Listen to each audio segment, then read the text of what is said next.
اگر بیوی ازدواجی تعلق قائم نہ کرنے دے تو اس صورت میں کیا حکم ہے؟ جی صبر کریں. ہاں جی، وہ حدیثیں جو ہے نا جو آپ کو یہ علماء سنا رہے ہیں کہ جی وہ یہ اللہ سے ڈریں. سرکمسٹانسز ان تمام چیزوں کو آپ نے دیکھنا ہے. آپ نے اپنی عورتوں کے ساتھ جو کچھ کیا ہوا ہے، جتنی ذمہ داریاں ان کے اوپر ڈالی ہیں، سب سے بڑا عذاب تو آپ نے اپنے ماں باپ ان کے اوپر نازل کیے ہوئے ہیں. اسلام میں کہاں پہ ساس سسر کا رشتہ ہے؟ کوئی ضعیف حدیث ہی مجھے دکھا دیں.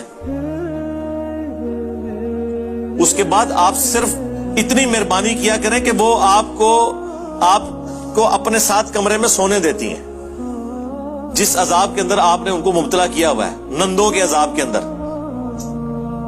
ساس سسر کے عذاب کے اندر. میرے بھائی لوگ مجھے کہتے ہیں جی آپ اس کے اوپر کوئی ویڈیو، کہاں سے ویڈیو ریکارڈ کراؤں؟ کوئی ضعیف روایت بھی موجود نہیں ہے، نہ کوئی آیت ہے ساس سسر کے رشتے کے اوپر. ماں باپ کا ذکر ہے جہاں پہ بھی ہے. تو وہ ماں باپ تو آپ کے ہیں نا، آپ کی بیوی کے تو نہیں ہے. اس نے اپنے ماں باپ کی خدمت کرنی ہے، آپ کے ماں باپ کی تو نہیں کرنی.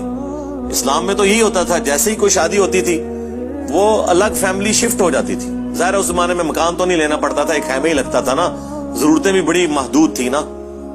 آج کل یہ جوائنٹ فیملی سسٹم سب سے بڑی مصیبت تو یہ بنی ہوئی ہے. الگ ہوں، لیکن الگ ہونے کا مطلب یہ نہیں کہ آپ اپنے ماں باپ کو سڑنے کے لیے چھوڑ دیں گے. وہ توحید کے بعد سب سے بڑا حق آپ کے ماں باپ کا ہے آپ کے اوپر. وہ آپ کے اوپر حق ہے، آپ نے ان کو لک آفٹر کرنا ہے. بیمار ہو جائے تو دوائی لے کے دینی ہے، ان کے کھانے پینے کا اہتمام کرنا ہے سبسسٹنس لیول کے اوپر جتنا کر سکتے ہیں.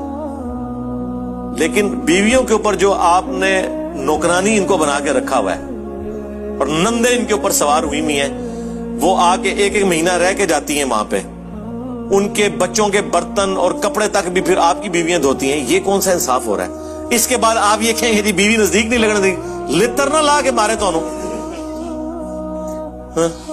آپ نے کیا کیا بیویوں کے ساتھ؟ پوری دن کی تھکی ہوئی عورت، یقین کریں ایک عورت بیمار حالت میں بھی پورے گھر کو سنبھالتی ہے، بچوں کو اسکول بھیجتی ہے، خامن کا ناشتہ کھانا یہ سارا کپڑے سب اہتمام کرتی ہے، اور پوری فیملی مل کے ایک بیمار عورت کو نہیں سنبھال سکتی. یہ آپ فرق دیکھ لیں. تو صرف پریویلیجز نہ لیا کریں، آپ رسپانسبلٹیز بھی فیل کریں. ٹھیک ہے، ہمارے پاس تو پھر اس طرح کی باتیں کرنے والی